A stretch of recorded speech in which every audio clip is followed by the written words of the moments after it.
Brasil, Menezes aqui falando, eu sou gerente de operações da Titanium Tactical e estamos aqui na sala de entrevista VIP da INVICTUS, né?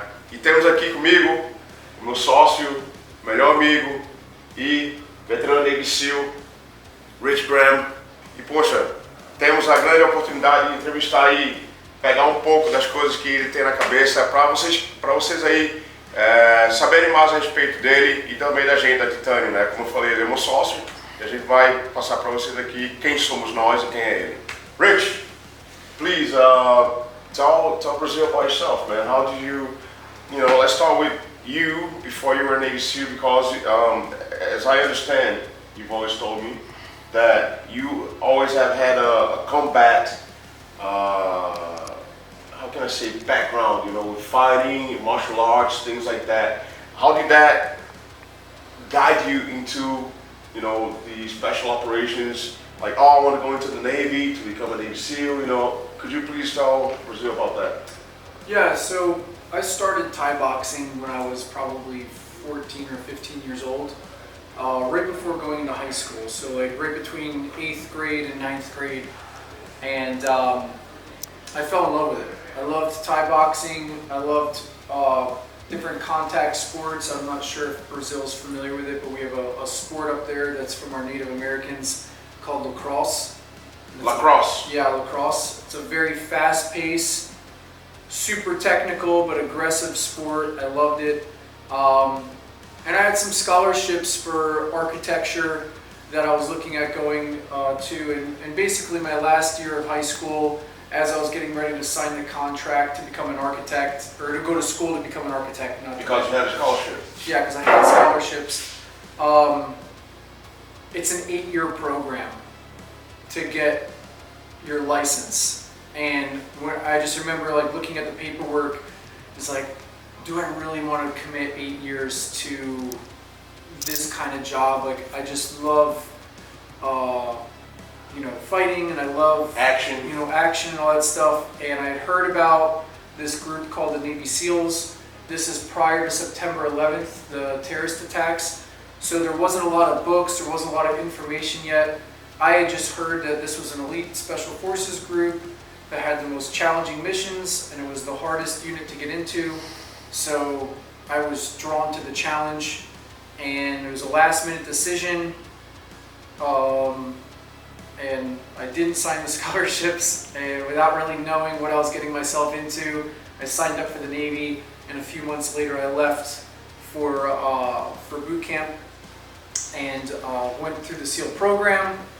And while I was in the SEAL program, almost completing the training, that's when the 9/11, September 11th attacks happened. So 9/11 happened as you were in Buzz?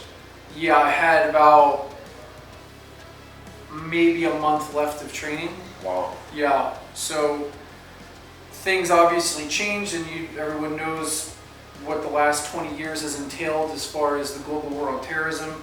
So that started right as I was coming out of the SEAL training, showing up to the SEAL teams, and there I got to do about 6 years.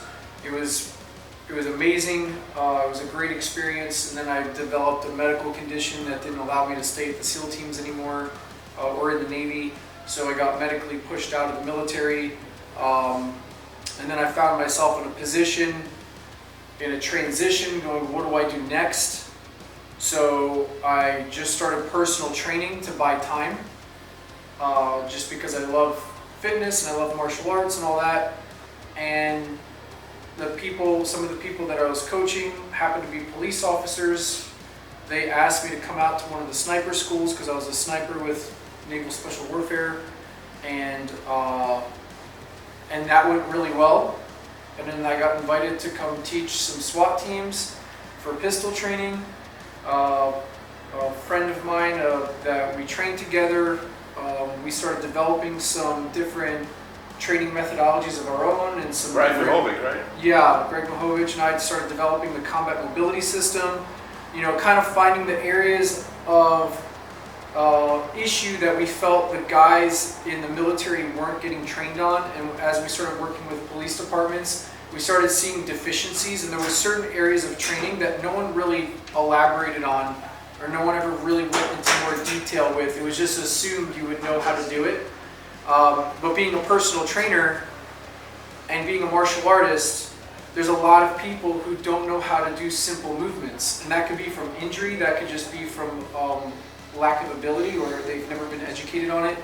And from martial arts, you start to learn that there's a more efficient way of movements and all that stuff, that if you just practice certain things. So we started developing our own movement techniques to fill in the gaps for the firearms industry.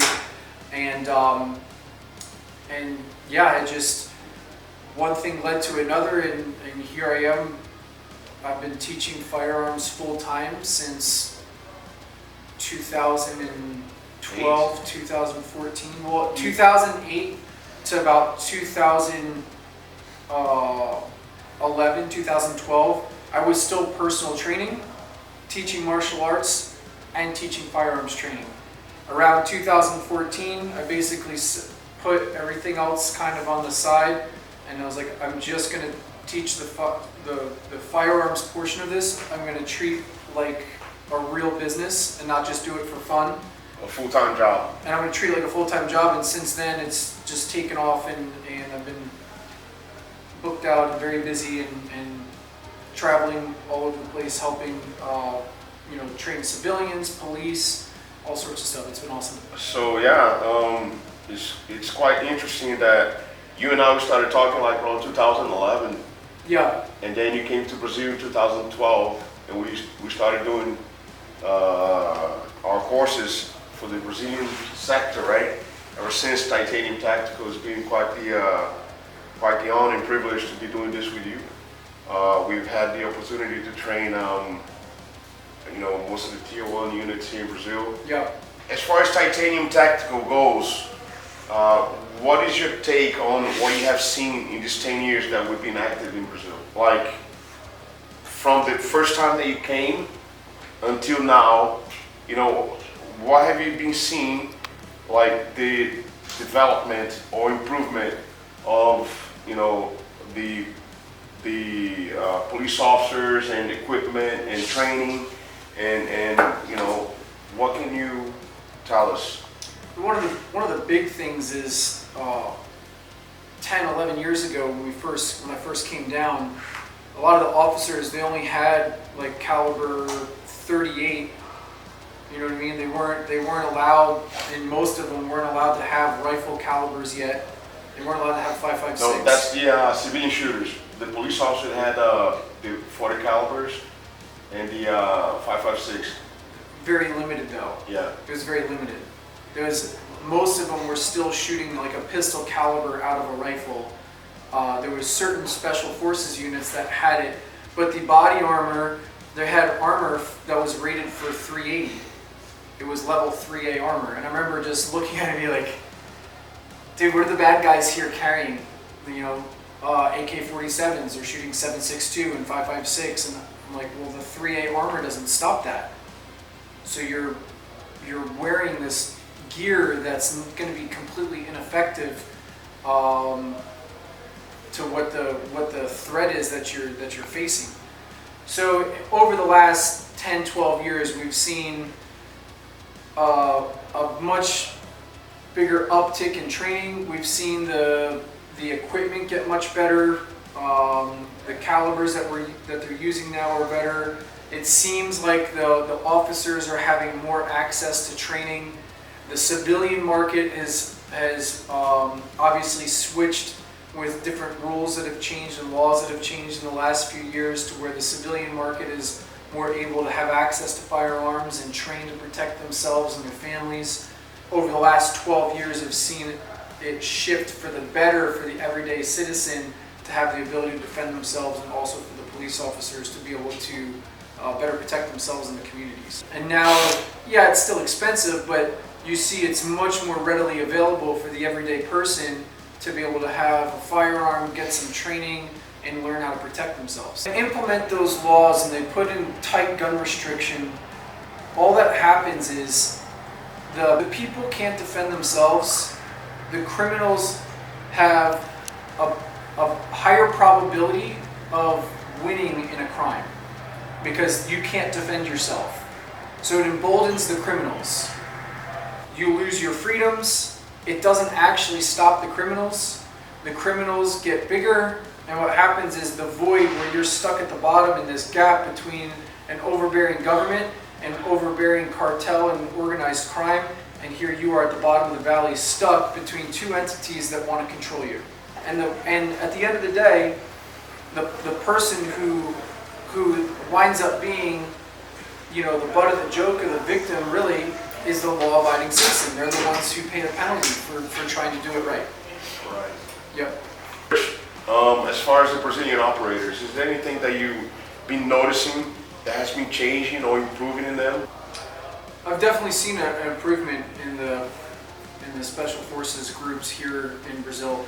Not just because I've been here working with them, but I know they've been doing joint training amongst themselves. I know they've been doing joint training with our military and other military groups from Europe. I know there's a lot of the special forces guys who have left and gone to other countries and done cross training and come back.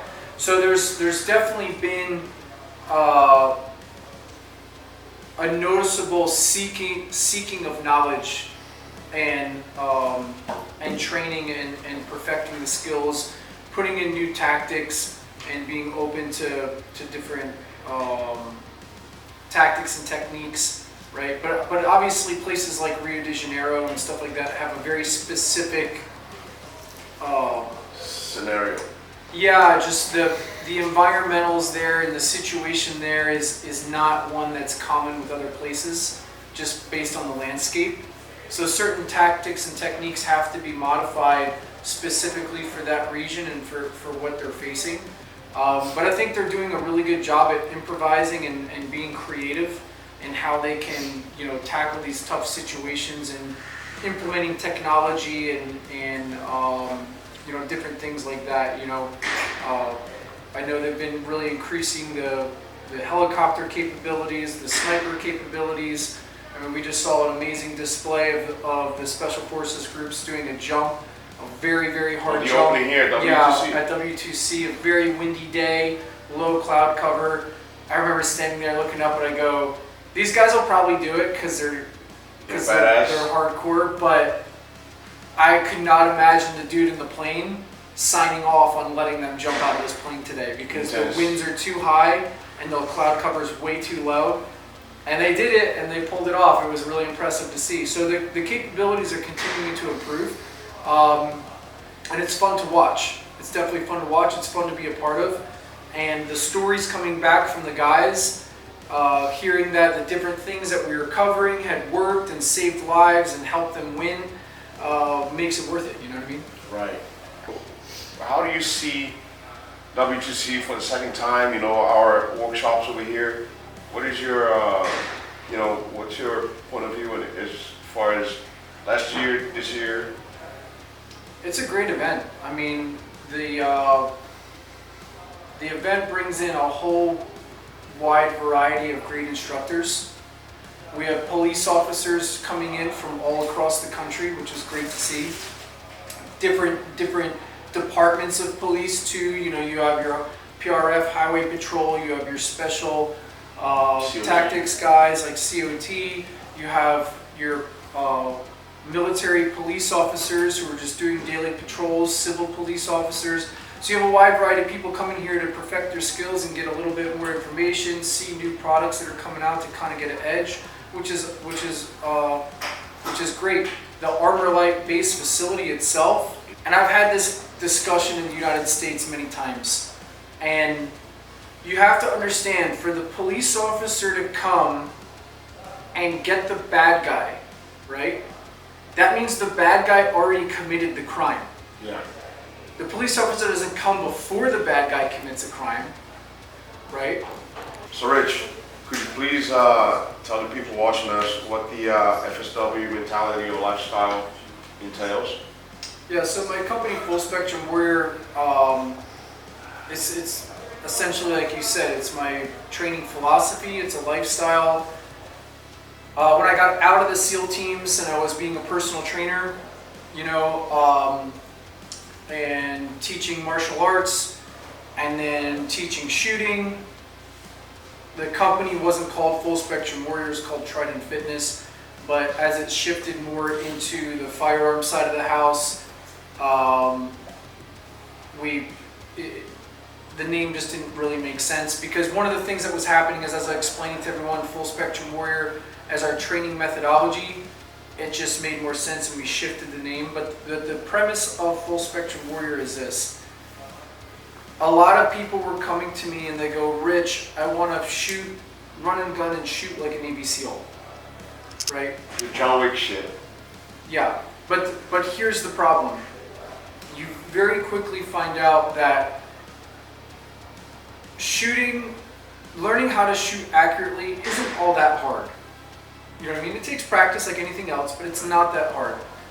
To be a combative shooter, to your pistol in time, right? Because someone's attacking you, you may have to fight first. Okay, you have to maybe fight your way to your gun. Well, if you want to be a good fighter, you probably want to be physically fit.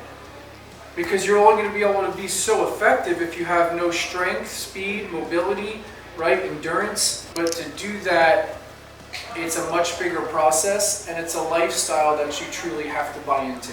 At the end of the day, you know, there's our cornerstone is our faith, because we're not training people to be a bunch of, you know, meathead dudes who go out and just beat the crap out of people and commit crimes and all this stuff. We're trying to build strong men and women who want to protect their family, protect themselves, and be an asset to the community.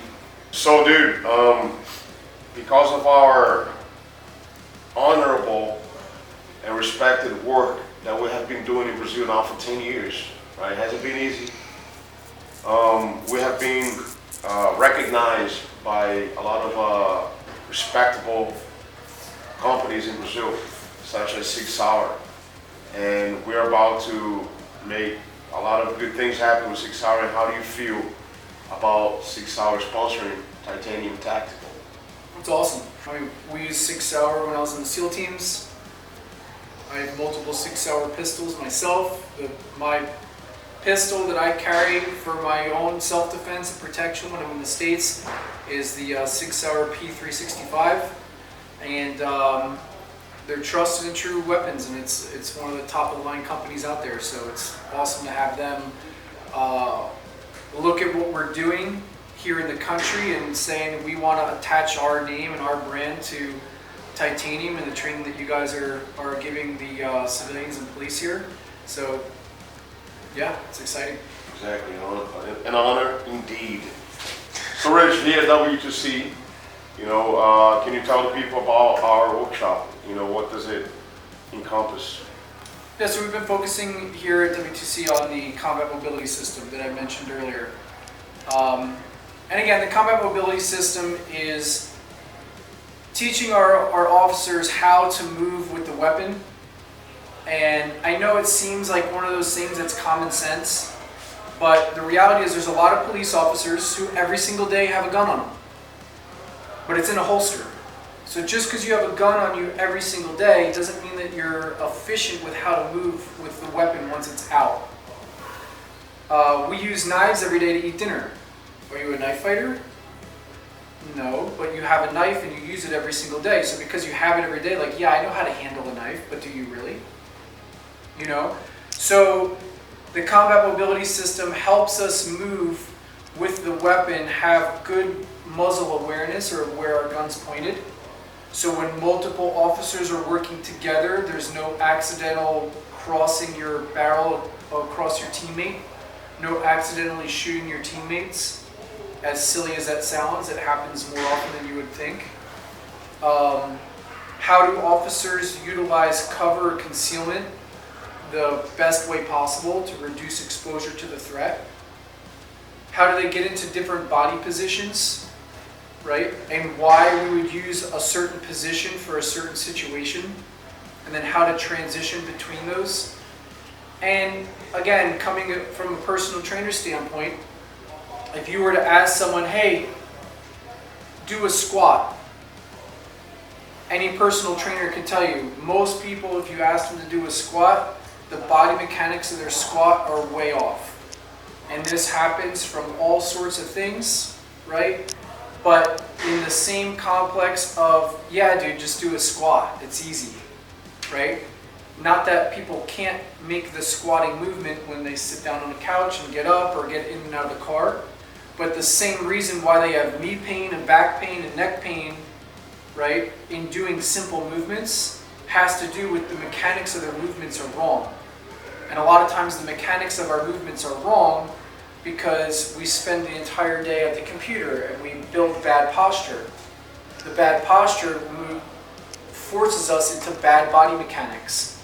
Bad body mechanics forces us into injury. You now take those same kind of things and you put weight and kit and gear on, and something as simple as changing body positions from a prone to a standing, although in concept it should be something that's very simple, but when you watch people do it, you go, wow, there's a deficiency here. Most people don't know how to move, right, in a very ergonomical, streamlined fashion that will reduce injury and be less, less energy exertion to create the movement.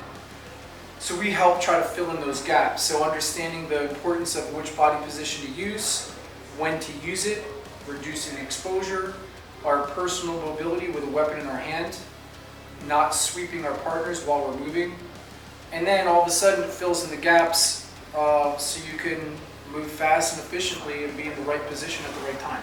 And you told me a while back that the combined mobility system also spares the knee and the elbow, right? Yeah, so like the movements that you do, you should be able to do on a hard surface like this concrete floor without injuring yourself. And again, it sounds like a silly thing to even consider, but when you go to parachute school, right, you go to jump school, they spend, literally the Army spends 2 weeks teaching you how to crash into the ground without breaking your legs. You know what I mean? So the ground can create a lot of damage to you. A lot of people in street fights wind up in like a coma or having massive brain injury, right? Not from the punch that knocks them out, but from when they land and their head hits the concrete. The ground is a danger to us if we don't engage it correctly. That could be us breaking our knees or cracking a kneecap, tearing something, same thing with our elbows. So if we're going to engage the ground and working on asphalt, tile, concrete, there's certain mechanics that we can do that allows us to engage the ground very fast, but without injuring ourselves in the process. Among many other things that the system covers. That's just one small aspect of it. Because the operator, they have a life expectancy, yeah, which is short, because a lot of them have problems with the elbows and the knees, right? How do you practice that? If you're just dropping down on your elbows and knees on the concrete, like, can you really practice that over and over again? No. So the attitude is, well, when the time comes, just do it and don't be a bitch about it. Okay, cool. Well, if I injure myself, now I'm out of work for 3 months. If I injure myself a couple times, I might be out of the job. So why not do a technique that allows you to do it hundreds, if not thousands of times, and you never get any injury? And you continue at the job. And you continue with the job. You know what I mean? And some people will say, Rich, you're overcomplicating it. And I'm like, I don't know why a more smooth, ergonomical movement would be something that's overcomplicating, you know what I mean, when it increases the longevity of the operator. Exactly. I believe that people need to have an open mind, yeah, and to see that, if you accept this and you start doing this, it may save you, save your health, and save the opportunities for you to keep on doing the job for years and years. Yeah. I mean, it's something simple, like to transition into something like, because I know there's a lot of people in Brazil who do jiu-jitsu, you have a break fall. When you land on the ground, you have a break fall, boom, and you spread out your body weight. They teach you, hey, when you hit the mat, you could just be like, that's stupid, why don't you just land on the mat? Okay, well, you are going to land on the mat, but here's a way that reduces the chance of you injuring yourself. When you land on the mat, you do a break fall, you spread out the surface area. This is a preferred method. it's the same kind of concept. This is something that you can do repeatedly on a hard surface. And again, this is just one of many techniques that we're talking about. You know, this is just one aspect of it. And also, since we're being into, it's important for us to also express our respect for the brand, because we have been using some of their equipment throughout our training, right? Yeah, INVICTUS has been great. I have some of their clothes from previous trips. I had a really nice fleece sweatshirt that my wife commandeered. It's hers now, apparently. Oh yeah. Right? That didn't last long. I came back with that. It's like, this is mine. Okay. It's still mine, but she just always has it on. Yeah. You know. And it's better to see her using it than you. Right? Yeah, yeah. So I'm not gonna argue. I wear their shooting gloves often. I really like their shooting gloves. You know, other clothing and gear as well, some of their water bottles and stuff like that. But it's a good company. I really like their stuff. Titanium Tactical, a gente já está no mercado há 10 anos, a gente vai continuar. Né? A gente não tem nenhum sinal de que a gente vai desacelerar, a gente só vai acelerar, trazendo para vocês os melhores que há no mundo, né, internacional para o Brasil, sempre buscando implementar o que vocês já sabem. Né? Então é isso aí. Menezes da Titanium Tactical, Instagram, veterano imbecil. Então muito obrigado e até a próxima.